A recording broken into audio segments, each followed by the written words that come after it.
Bonjour à vous. Ce matin, en rendez-vous et entretien via Skype avec Anne qui habite en Belgique, que je remercie pour m'avoir inspiré au point de sortir la caméra aujourd'hui et de mettre en image cette réflexion que nous avons eue ensemble à l'issue ce matin avec Anne d'une question de sa part quant au fait de savoir si dans mes stages il y avait une dimension spirituelle. Eh bien, j'ai trouvé cette question fort intéressante, fort pertinente, qui plus est qu'on ne m'avait jamais vraiment, voire pas du tout, posé cette question aussi directement sous cette forme-là. Donc, est-ce que mes guidances, dans le fond et dans la forme, avec le programme propre au stage que je propose, que j'anime, avec ma personnalité, mon style, mon parcours, mon expérience relative à la nourriture en conscience, est-ce qu'au travers de tout ça, nous pouvons parler d'une certaine spiritualité? Eh bien évidemment que d'emblée je peux répondre par l'affirmative, puisque qui dit, en tout cas dans mon approche, à mon sens, dans ce que j'expérimente depuis juillet 2012, on va dire depuis début 2012, jusqu'à aujourd'hui, qui est relatif à la nourriture pranique, eh bien pour moi, la nourriture pranique, c'est d'abord et avant tout une relation plus nourrissante parce que plus en conscience avec la nourriture. Bien évidemment, la nourriture solide, la nourriture liquide, mais aussi toutes les autres formes possibles de nourriture, que sont les relations, que sont les attitudes, les actions, les comportements qui sont déployants, qui sont profitables au bien-être, qui sont profitables au déploiement de chacun dans sa vie, quant au fait d'atteindre ses objectifs, de réaliser ses projets, quant au fait d'être satisfait, de se satisfaire du mieux possible, de chaque instant. Et puis la nourriture, bien sûr, des pensées. Est-ce que les pensées sont nourrissantes? Est-ce que les émotions sont nourrissantes? Est-ce que la façon de parler, de s'exprimer, la parole est nourrissante? Et en réalité, dans la vie, tout est nourriture. Ou les moins, ou pas du tout. Est-ce que c'est nourrissant? Et donc si c'est nourrissant, cela doit procéder un minimum à ce que nous appelons l'alignement. L'alignement de ces quatre corps, physique, mental, émotionnel, spirituel. Pourquoi de ces quatre corps? Car dans les approches de santé traditionnelle sur cette planète, selon les approches de santé ou de médecine, en tout cas d'un point de vue préventif, de santé ou de médecine traditionnelle chinoise, tibétaine, africaine, amérindienne, inuite, sibérienne, de la Grèce antique, du bassin amazonien, etc., etc. La santé procède d'un équilibre, d'une harmonie entre ces quatre corps et avec ces quatre corps physiques ou dimensions physiques, mentales ou psychologiques, les pensées, les paroles, la capacité à raisonner, la capacité à ordonner, agencer de façon correcte, pertinente, adaptée les opérations de la pensée. la capacité à gérer passé, présent et futur, et puis le corps émotionnel, les émotions, et puis une certaine dynamique spirituelle. Tout cela concourant à ce que l'on appelle une approche, une dimension, une santé holistique. Eh bien, pour moi, la nourriture pranique ne saurait être nourrissante et ne saurait être pranique s'il n'y avait pas cette approche quadridimensionnelle, au moins, de la santé, de l'individu, et donc holistique. Et puis, parlons du prana. Vous le savez, le prana, particule de lumière, émise par le soleil et peut-être par tous les soleils de toutes les galaxies de l'univers. Eh bien, le prana, ou biophoton, d'après le professeur Fritz Albert Popp, professeur physicien allemand, qui a baptisé la particule de prana comme étant le biophoton en 1973-74, eh bien, le prana ne saurait être prana si il ne concourait pas davantage quant à s'en nourrir, plus en conscience, parce que nous sommes déjà nourris du prana, de toute manière. Il ne saurait être prana s'il n'était pas la conscience lui-même. Et oui, parce que nourriture pranique peut aussi se traduire nourriture lumière.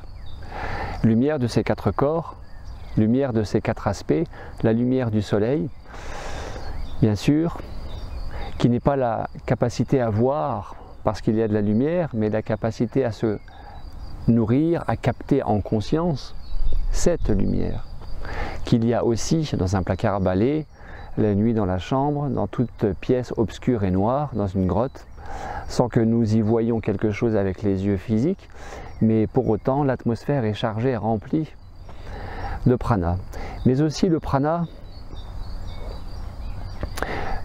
du rayonnement du cœur, à partir du moment où vous êtes moins piloté par la pseudo-conscience du mental, et qui plus est du mental égotique, eh bien il va y avoir, par effet d'alignement, davantage de reliance au cerveau, schématiquement parlant droit, qui est le cerveau de la conscience. C'est pas aussi simple que ça, bien sûr, mais cette reliance à la conscience amène aussi un peu plus de cette reliance au cœur, qui pour moi est le véritable QG, le véritable quartier général de l'individu, et absolument pas le mental en tant que tel. Le cœur qui serait le siège de la conscience corporelle. Et puis il y a aussi cette lumière de la conscience, tout simplement, du fait d'être aligné ici et maintenant avec le présent. Et puis il y a aussi cette lumière dite spirituelle pour les uns, métaphysique pour les autres, mystique pour encore d'autres, lumière dite du transcendant, du divin, relatif à une certaine dimension, une certaine profondeur multidimensionnelle de l'ici et maintenant. Ici et maintenant, le fait d'être présent au présent, et qui, selon vos aspirations, selon vos orientations, selon votre déploiement actuel, va vous permettre, au sein de ces stages, de ce stage ou de ces stages, si vous revenez, comme par exemple Jennifer de la Belgique, que je salue au passage, et qui avait participé en juin 2017 à un premier stage de 7 jours et qui est revenu tout récemment faire 2 semaines, en avril 2018. Eh bien, cette nourriture pranique permet aussi de se connecter à une certaine dimension spirituelle, ou métaphysique, ou mystique, ou transcendantale, ou je ne sais quoi encore, au regard de votre libre arbitre et liberté, au regard de vos sensibilités, au regard de vos aspirations, et de ce qui s'exprime le plus profondément en chacun d'entre vous et de nous, eh bien sûr qu'il y a une dimension spirituelle qui n'est autre que d'être connecté à l'ici et maintenant, qui n'est autre que de vivre pleinement le présent. Car il ne saurait y avoir de nourriture pranique s'il y avait de nourriture en conscience, à la conscience du ici et maintenant. Pour moi, la véritable nourriture pranique, elle est là. Qu'il y ait du prana biophoton ou qu'il n'y en ait pas. De toute manière, c'est un faux problème, c'est une fausse question, cette question de la nourriture pranique, puisque le prana, il est partout. Il est partout. Et il est contenu en toute chose manifestée. Dans tout le vivant, il y a du prana, et tout le vivant est prana. Car le prana, c'est le vivant en tant que tel. Car le prana, c'est la vie en tant que telle. Ou une expression, ou une émanation de la vie peut-être. Mais il ne saurait y avoir de vie sans prana. Ça, c'est une absolue certitude. Et que, d'après la physique quantique, tout étant énergie, tout étant vibration, eh bien, à mon sens, ce qui nous manque le plus dans nos vies au quotidien, c'est pas le prana, c'est la présence au présent, c'est la conscience. Et donc, d'être un peu, beaucoup ou énormément moins, selon les uns et les autres, dans le pseudo, dans la pseudo-conscience, qui est le mental, cartésien, analytique et égotique, mais aussi, il faut le rappeler, névrotique. Et donc, l'objet de ces stages en nourriture pranique n'a absolument pas pour vocation de vous amener à arrêter de manger, absolument pas, mais à mettre davantage de conscience dans votre relation à la ou à les nourritures. Et une fois encore, si tant est que ces nourritures soient nourrissantes, mais aussi expansantes, déployantes, épanouissantes pour vos vies. Voilà ma prétention, voilà mon ambition, à vous accompagner, à vous guider pendant ces stages, au travers d'abord d'une pause alimentaire. Je souris puisque parfois j'ai quelques appels téléphoniques de personnes qui me demandent si nous arrêtons de manger pendant le stage, s'il y a de la nourriture pendant le stage, s'il y a une descente alimentaire pendant le stage, s'il y a un maintien de jus de fruits pendant le stage. Bien évidemment que tout ce que je viens d'évoquer, d'énumérer, procède de la préparation alimentaire avant l'arrivée au stage. Le stage est une pause alimentaire. Donc il n'y a pas de nourriture conventionnelle solide ni liquide, autre que l'eau, la tisane, peut-être le thé, peut-être en pointillé le café. Si vous vous posez la question pourquoi, je vous renvoie à cette vidéo éventuellement sur la question de boire ou pas du café en pause alimentaire. En tout cas, uniquement de l'eau, froide ou chaude, pour s'hydrater essentiellement. C'est important, pour drainer les toxines. Donc d'abord une pause alimentaire. Et puis pendant cette pause alimentaire, des pratiques régulières, non obligatoires bien sûr, libres, auxquelles vous pouvez participer ou pas. Des pratiques d'alignement de ces quatre corps et bien sûr des pratiques de nourriture en tant que telle, d'énergie. Et d'aller se connecter par effet d'alignement à la source. La source qui est le champ unifié quantique en tant que tel, et connexion qui est rendue possible par centrage, ancrage, alignement, verticalité, reliance terre-ciel. Et cette reliance terre-ciel, c'est bien sûr une connexion à l'ici et maintenant. Voilà, pour moi, la dimension, seule et unique dimension spirituelle que je peux envisager et qui puisse concerner et nourrir au maximum absolument toutes les personnes qui participent à ces stages, quelle que soit leur confession religieuse, leur engagement, leur investissement, leur dimension spirituelle ou pas. Puisque après tout, parmi nous autres les humains, il y a autant des athées que de profonds croyants, que de profonds pratiquants, qu'il y a des musulmans, des bouddhistes, des chrétiens, des taoïstes, des hindouistes, qu'il y a des gens engagés dans une dimension aussi diverse que variée possible, dans ce qu'on appelle la spiritualité, et qui est d'abord l'affaire de chacun. Voilà, donc aussi dans le respect de toutes les différences qui peuvent nous démarquer les uns des autres, et aussi dans cette dimension spirituelle ou religieuse possible, eh bien, je ne propose que cette dimension à la pleine présence au présent en termes de spiritualité. Et ce que n'est pas restrictif, il peut aussi s'envisager en termes d'abondance, en termes de très grande richesse, en termes de très grandes perspectives possibles, tout simplement à dépasser, exploser les limites du corps physique et du corps mental. Dépasser les limites du corps physique au regard des limites du corps mental qui lui considère le corps physique de telle ou de telle manière. Alors, comment se traduit aussi cette dimension spirituelle tout le long de ces stages que j'anime? Eh bien, de façon très basique et pragmatique.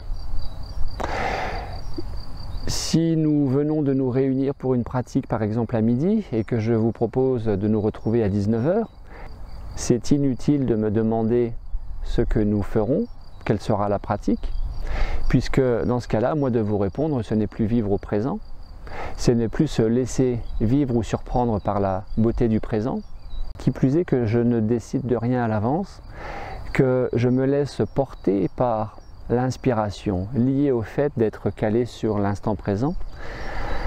Et inspiration nourrie, impulsée, enrichie par vos propres suggestions, par vos propres demandes, besoins et par votre propre énergie. Énergie en termes d'aura, bien sûr. Nous sommes en interpénétration mutuelle en permanence et les choses n'ont pas forcément besoin d'être dites pour qu'elles soient exprimées, ce qui fait aussi l'objet de pratiques qui se présentent sur le moment présent et qui a priori sont pertinentes car juste de correspondre à ce que vous aviez besoin. Combien de fois j'ai eu ces retours? Exemple ce matin avec Nathalie qui en est à son 15e jour de pause alimentaire sur un processus de 21 jours à distance par Skype. Auprès de qui? Avec qui? Eh bien, c'est imposé comme une évidence à ma conscience dans ce fameux lâcher-prise de toute volonté à vouloir absolument décliner telle ou telle technique, pratique, méthode, outil. Eh bien, c'est imposé une magnifique visualisation d'alignement de ces 4 corps que je me suis empressé après la séance d'aller noter sur un papier que je consigne sur une feuille de papier, entre guillemets une fiche technique, entre guillemets, pour simplifier ce dont il pourrait s'agir, que je me suis empressé d'aller remplir et stocker, mettre de côté, puisque le fait de vivre au présent n'exclut pas aussi la possibilité de ne plus se souvenir de ce qui s'est vécu, puisque la conscience s'ouvre, vous recevez par canalisation, vous recevez par inspiration, et puis les choses peuvent aussi un minimum se refermer à ce niveau-là. Donc je préfère noter. Voilà. Merci d'avoir pris cette vidéo le temps de l'écoute jusqu'à son terme. Si vous avez aimé, n'oubliez pas de partager, je vous en remercie. Et puis d'indiquer avec ces pouces levés ou montés quelle est votre appréciation autour de cette thématique sur une certaine dimension spirituelle ou pas lors des stages que j'anime. En tout cas, lors de la guidance qui est la mienne auprès de vous. À très bientôt. Au revoir.